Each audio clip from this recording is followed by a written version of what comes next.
السلام علیکم viewers and reader, کیسے ہیں آپ سب؟ امید کرتا ہوں سب خیریت سے ہوں گے۔ تو آج ہم من رقصم تن رقصم کی 16ویں قسط کے ساتھ آپ کی خدمت میں حاضر ہوئے ہیں۔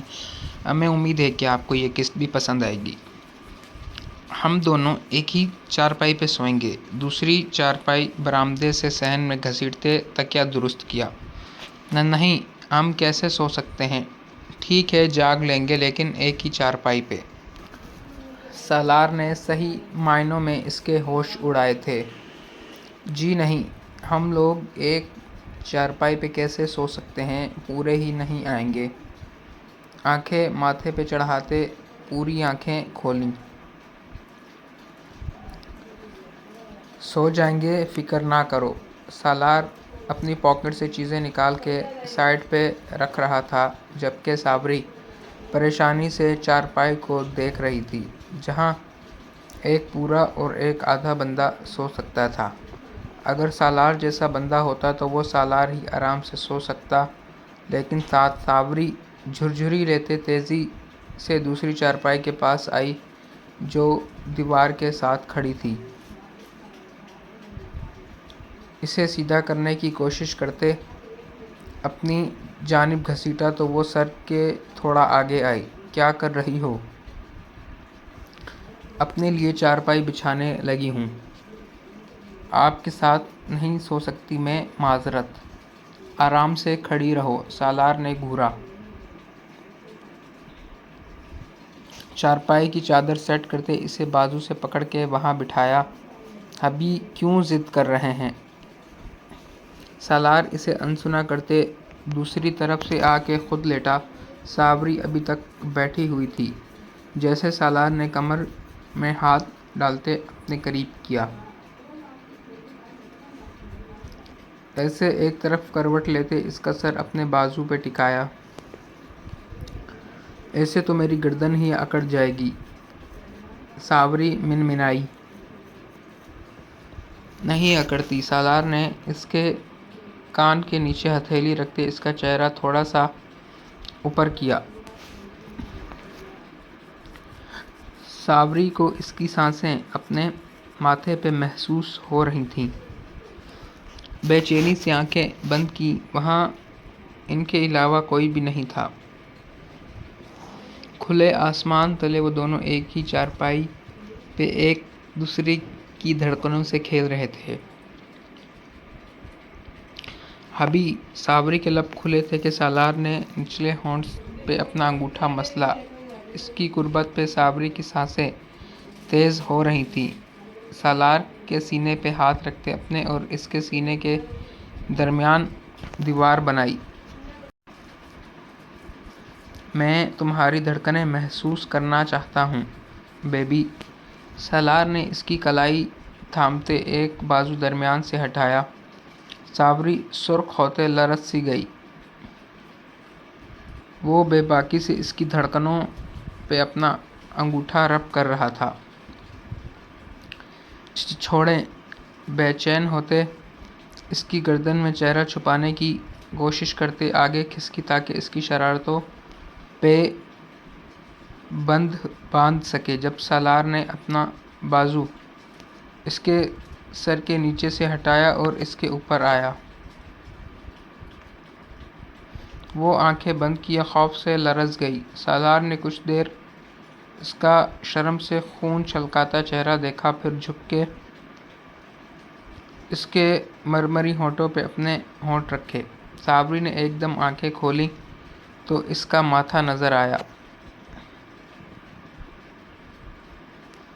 سالار نرمی سے اس کے ہونٹوں سے کھیل رہا تھا۔ مجھے سانس لینی ہے۔ سانس کھینچتے اسے پیچھے کیا اور پھر سانس بحال کرتے ہونٹوں کا بھیگا پن ہاتھ کی پشت سے خشک کیا۔ وہ اس کے ہونٹوں کو چھوڑتے گردن کی طرف آیا۔ شدت سے اپنا لمس چھوڑتے وہ اسے پاگل کر گیا۔ صابری اس کے کندھے تھامے سسک رہی تھی۔ ابھی تو اسٹارٹ ہے بیبی، اور تمہاری حالت اتنی خراب ہو رہی ہے۔ اسے اوپر اٹھاتے گردن پہ شدت سے دانت گاڑے۔ صابری سانس روکے اس کی جان لیوا شرارتیں محسوس کر رہی تھی۔ وہ مکمل طور پر اس پہ چھایا ہوا تھا۔ میں تم پہ رحم کرنے کا نہیں سوچتا۔ اس کی شرٹ کندھے سے پکڑتے سرکانی چاہی پر وہ تھوڑی سی ہی پیچھے ہوئی تو جھٹکے سے کھینچ کے اسے جسم سے ہی الگ کر دیا۔ صابری اس کے انداز پہ سنسنا اٹھی۔ ابھی میری شرٹ تو نہ ڈسٹربنس نہیں۔ دہکتے ہونٹ ایک بار پھر ہونٹوں میں قید کر لیے۔ صابری اس کی بے باکی سے ادھموئی ہوئے جا رہی تھی۔ سالار اس کے بدن کو ہونٹوں سے چھوتے جسے اعزاز بخش رہا تھا۔ دھڑکنوں تک آتے صابری کی آنکھوں میں دیکھا جو اسے روحانسے ہوتے دیکھے جا رہی تھی۔ کیا؟ رکتے چہرہ اوپر اٹھاتے پوچھا۔ آپ انتہائی بے شرم ہیں۔ اگر ابھی کوئی آ جائے تو میں کون سی شرٹ پہنوں گی؟ اس کی کلائیاں سالار کے ہاتھوں میں گرفتار تھیں جنہیں دائیں پھیلائے وہ فرصت سے اس کے نشیب و فراز نہار رہا تھا۔ کوئی نہیں آتا، اس وقت سب میری طرح مصروف ہوں گے۔ آنکھ دباتے اس کی دھڑکنیں منتشر کر گیا۔ چاند کی ہلکی روشنی میں وہ اس پہ حاوی ہو رہا تھا۔ صابری نے حیا سے نظریں جھکا لیں۔ وہ ایکسپیرئنس بندہ تھا، اسے ایک ہی لمحے میں پورا قابو میں کر لیتا۔ اس کے بہکتے ہونٹ جگہ جگہ اپنا لمس چھوڑنے میں مگن تھے۔ سالار پوری فرصت سے اسے اپنی شدتوں سے آشنا کرواتا جاتا جب صابری نے اپنے بازو کھینچے کروٹ لیتے خود کو اس کی بدلحاظ نظروں سے بچایا۔ تم میرے لیے انعام ہو۔ اس کے بالوں پہ لب رکھتے وہ اوپر اٹھ کے بیٹھا۔ اب اس کی نظریں صابری کی کمر پہ موجود تل پہ پھسلتے نیچے جا رہی تھیں۔ کب ہاتھ بڑھا کے اس کے تل پہ انگلیاں مس کیں۔ صابری کو کرنٹ لگا تھا۔ آنکھیں سختی سے میچتے ہونٹ دانتوں میں دبائے۔ پورا ماحول جیسے ان کے جسموں کے ساتھ گنگنا رہا تھا۔ اس کی پشت پہ بے باکی سے ہونٹ رگڑتے بیلی بٹن میں اپنی انگلیاں رگڑیں۔ بس کریں نا۔ صابری اس کے مسلسل لمس سے حواس باختہ ہوتے سسک پڑی۔ اوکے بس کچھ دیر اور۔ اس کے تھائز پہ ہتھیلی رگڑتے کانوں کی لو کاٹی۔ صابری کی پشت سالار کے سینے سے لگی۔ اس کے پاؤں سے پاؤں مسلتے ایک ہاتھ سے گدگدی کی۔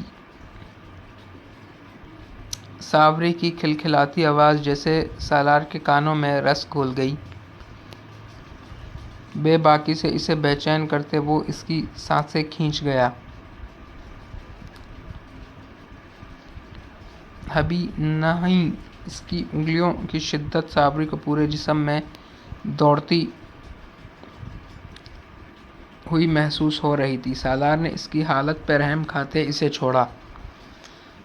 بس بس۔ اس کے سرخ خون چھلکاتے چہرے سے بال ہٹاتے پسینے اور آنسوؤں کی نمی ہتھیلیوں سے صاف کی۔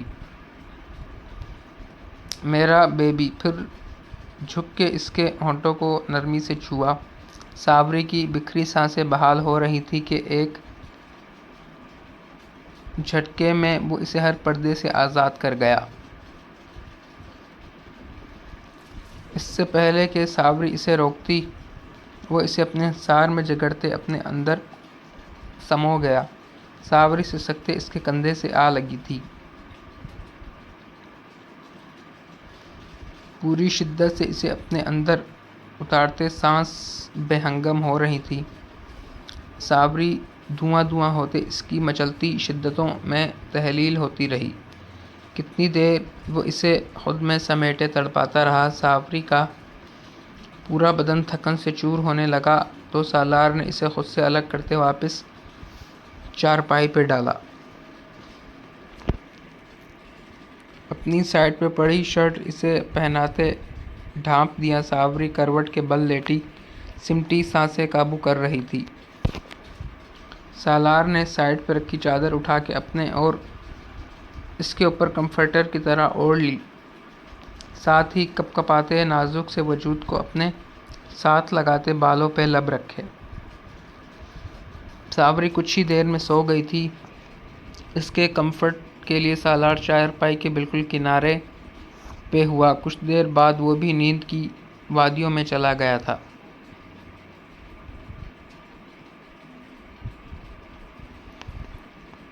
دھوپ پورے صحن پہ چھائی انہیں بھی اپنی لپیٹ میں لے رہی تھی۔ 9 بجے صابری کی آنکھ کھلی تو سالار اس سے کروٹ لیے سو رہا تھا۔ چوڑی پشت پہ سرخ رنگ کے چھوٹے چھوٹے دانے بنے تھے۔ صابری نے کمفرٹر اپنے اوپر سے ہٹاتے اس کے بال دیکھے۔ وہ پرسکون سو رہا تھا۔ احتیاط سے پاس سے اٹھتے وہ اندر چلی آئی۔ سالار کی شرٹ اس کے تھائز تک آتی تھی۔ اسے کھینچتے اپنے دوسرے کپڑے نکالے اور فریش ہونے چلی گئی۔ ٹی شرٹ اور ٹراؤزر میں وہ بھیگی بھیگی باہر آئی۔ سالار ابھی تک سو رہا تھا۔ اس کے اوپر چادر صحیح کر کے ڈالتے وہیں بیٹھ گئی۔ اسے بھوک لگ رہی تھی، پر سالار کو وہ ڈسٹرب کیسے کرتی؟ اوپر سے اس کی اتنی بے باکی کے بعد سامنا کرنا، اف! رات کے آثار ابھی بھی پوری آب و تاب سے اس کے چہرے پہ نمایاں تھے۔ کچھ دیر اسے دیکھتی رہی، پھر اٹھ کے کچن میں آئی۔ رات کو جو کھانا سالار لایا تھا اسے اوون میں گرم کیا۔ سالار ہنوز سو رہا تھا۔ کھانا گرم کر کے دوبارہ برتنوں میں ڈال کے وہ باہر آئی۔ اسے سمجھ نہیں آ رہا تھا سالار کو اب کیسے اٹھائے۔ بھوک سے پیٹ میں چوہے بھی دوڑ رہے تھے۔ کچھ سوچتے سالار کے موبائل میں 5 منٹ کا الارم سیٹ کیا اور موبائل اس کے کان کے قریب رکھتے خود امی ابو کے روم میں آ گئی۔ سامنے ان کی تصویر لگی تھی، جہاں سالار بھی ان کے درمیان کھڑا تھا۔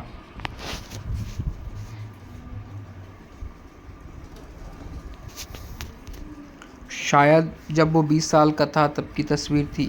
ادھر ادھر نظریں دوڑاتے وہ روم کا معائنہ کر رہی تھی کہ الارم بجنے لگا۔ سالار نے آنکھیں بمشکل کھولتے پاس پڑا الارم موبائل اٹھا کے آف کیا۔ دماغ ابھی تک نیند میں تھا۔ دوبارہ رخ بدلتے آنکھوں پہ تکیہ رکھ لیا۔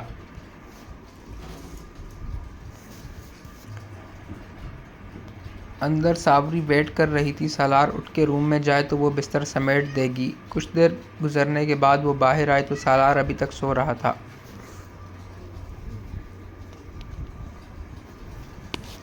واہ! ابھی تک آنکھ نہیں کھل رہی ان کی، بڑبڑاتے دوبارہ موبائل اٹھانے لگی تو سالار نے اس کی کلائی پکڑتے چارپائی پہ گرایا۔ صابری جو حملے کے لیے تیار نہیں تھی، جھٹکے سے اٹھ کے اوپر آئی۔ Good morning my baby! اس کی گردن میں چہرہ گھساتے کان کے نیچے بیئرڈ رگڑی صابری سرخ گلال ہوئی۔ ابھی چھوڑیں مجھے! غصے سے ننھی ناک پھلاتے اس پہ زور دیا۔ سالار اس کی کمر میں ہاتھ ڈالے اس کے فرار کے راستے بند کر چکا تھا۔ میں ابھی فریش ہو کے آئی ہوں ابھی، اور آپ مجھے پھر سے گندا کر رہے ہیں۔ اس کا لمس اپنی گردن سے سینے تک محسوس کرتے وہ ہلکا سا چیخی۔ سالار اس کے انداز پہ مسکرایا۔ اتنی حسین رات میں نے کبھی نہیں گزاری۔ پہلی رات تمہاری قربت میں اور پھر تمہارے پہلو میں ایک پرسکون نیند، اور اب اس کے آگے آئے بالوں کو انگلی سے پیچھے کرتے سرمئی رنگ آنکھوں میں دیکھا جہاں حیا کی سرخی پھیل رہی تھی۔ اور اب مارننگ اتنی گڈ ہو گئی ہے کہ دل ہی نہیں کر رہا کبھی یہ دن گزرے۔ اف! کوئی تو یہ سب روک لو! اس کا سر دونوں ہاتھوں میں پکڑتے شیک کیا تو صابری جھنجھنا اٹھی۔ ابھی کرہا کے اٹھتے اپنے بال درست کیے۔ اٹھ کے فریش ہو جائیں، پھر کھانا کھانا ہے، مجھے بھوک لگ رہی ہے۔ اس کی کلائی سے بال چٹکی میں بھرتے زور سے کھینچے۔ اف ظالم! سالار درد سے بلبلا اٹھا تھا۔ اپنے شوہر پہ ایسے ظلم نہ کیا کرو۔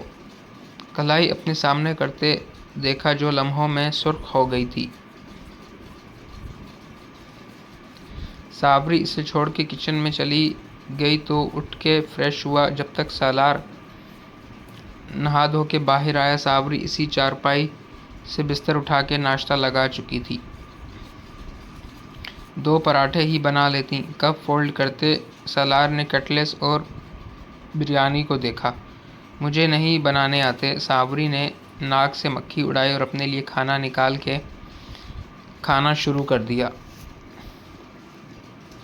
صحیح ہے، سالار نے بھی کھانا کھانا شروع کر دیا۔ کھانا کھا کے صابری نے برتن سمیٹے۔ میں واپس جا رہا ہوں، وہاں زوہا اکیلی ہے۔ صابری جو برتن دھونے جا رہی تھی، دل زور سے دھڑکا لیکن تاثرات چھپا لیے۔ چلے جائیں، ابھی 11 بجے نکلوں گا، میرا موبائل چارج پہ لگا دو۔ وہیں سیدھے ہو کے لیٹتے، بازو سر کے نیچے رکھتے، دوسرے ہاتھ سے موبائل اسے پکڑانا چاہا۔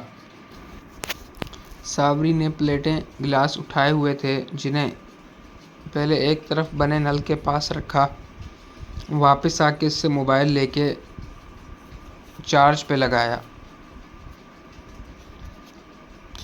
سالار اس کا روٹھا روٹھا سراپا دیکھتا رہا۔ وہ برتن دھو کے اندر رکھنے چلی گئی تو آنکھیں موند لی۔ کل اس نے آنٹی کو کہہ دیا تھا وہ زوہا کے پاس رک جائے، لیکن اب آگے اس کا دل نہیں کر رہا تھا صابری کو وہاں اکیلے چھوڑ کے جانے کا، پر جانا تو تھا ہی۔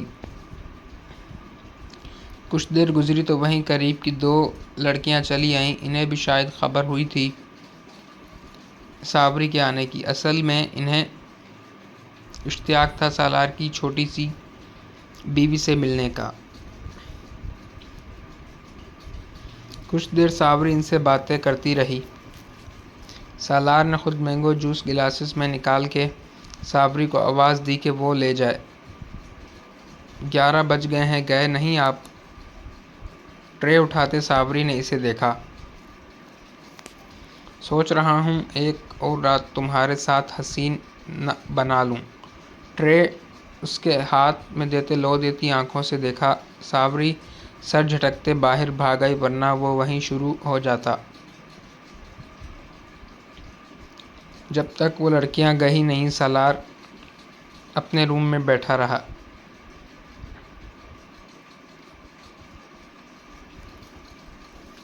زوہا لان میں ٹہلتے ملائکہ کا ویٹ کر رہی تھی۔ وہ آج اس سے ملنے کے لیے آ رہی تھی۔ کافی دیر گزرنے کے بعد گیٹ پہ بیل ہوئی تو گارڈ نے دروازہ کھولا۔ وہ بھاگتی ہوئی اس کی طرف آئی۔ شکریہ ماما، آپ آ گئیں۔ مجھے تو آنا ہی تھا، اس سے گلے لگاتے تکبر سے کہا۔ میرا گھر ہے یہ۔ زوہا ان کے ساتھ لگی لگی اندر آئی۔ میں آپ کو بہت مس کر رہی تھی ماما۔ شکر ہے آپ نے بابا کے پیچھے ہمیں نہیں چھوڑا۔ چھوڑا تو میں نے تمہارے بابا کو بھی نہیں ہے میری جان، بس دور ہوئی ہوں۔ کاش ایسا ہی ہوتا، لیکن بابا نے آپ کو ڈیورس دے دی ہے۔ آپ چاہ کے بھی ہمارے ساتھ۔ کس نے کہا مجھے ڈیورس ہو گئی ہے؟ میں جس کنڈیشن میں ہوں مجھے ڈیورس ہو ہی نہیں سکتی۔ اپنے بالوں کو سیٹ کرتے وہ گردن اکڑا کے بیٹھی تھی۔ کیا مطلب ماما؟ میں سمجھی نہیں۔ زوہا نے اچنبھے سے دیکھا۔ مطلب یہ کہ تمہارا بہن بھائی آنے والا ہے۔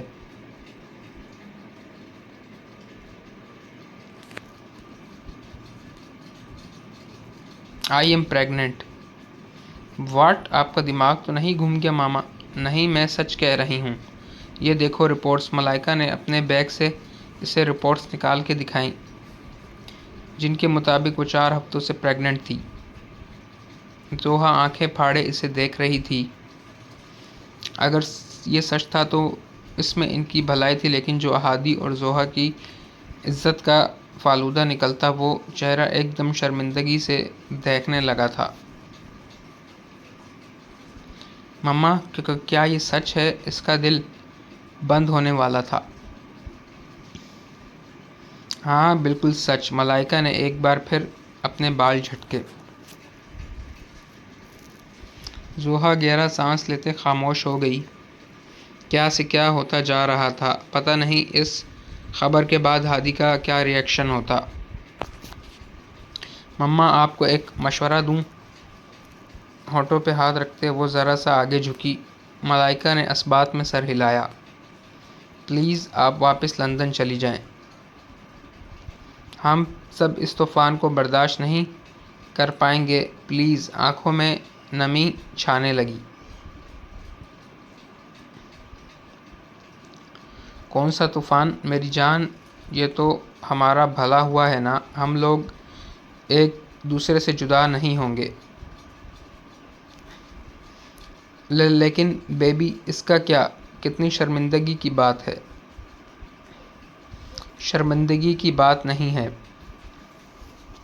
اگر اللہ مجھے اتنے عرصے بعد دوبارہ نوازنا چاہتا ہے تو میں کیا کر سکتی ہوں؟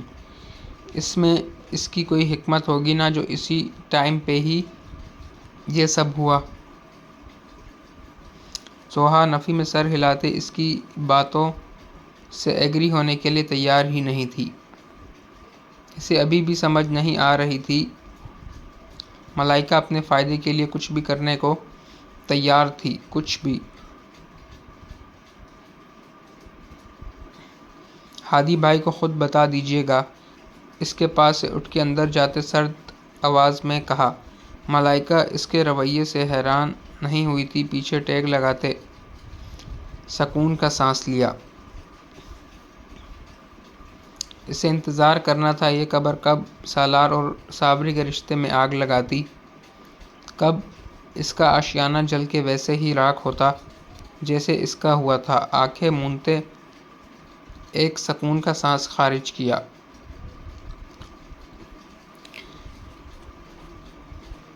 ہمیں امید ہے کہ آپ کو یہ قسط پسند آئی ہوگی، ہمیں کمنٹ سیکشن میں ضرور بتائیے کہ آپ کو یہ قسط کیسی لگی، اور جو لوگ ہمارے چینل پر نیو ہیں وہ کائنڈلی چینل کو سبسکرائب اور ویڈیو کو لائک اور شیئر ضرور کر دیجیے گا۔ انشاءاللہ کل ایک نئی ویڈیو کے ساتھ آپ کی خدمت میں حاضر ہوں گے، اور اس چینل کو سیکھ ہونے میں بھی 2-3 دن رہ گئے، اس کے بعد سے قسط وہاں پر اپلوڈ ہوگی۔ تب تک اپنا خیال رکھیے گا اور دعا میں یاد رکھیے گا۔ اللہ حافظ۔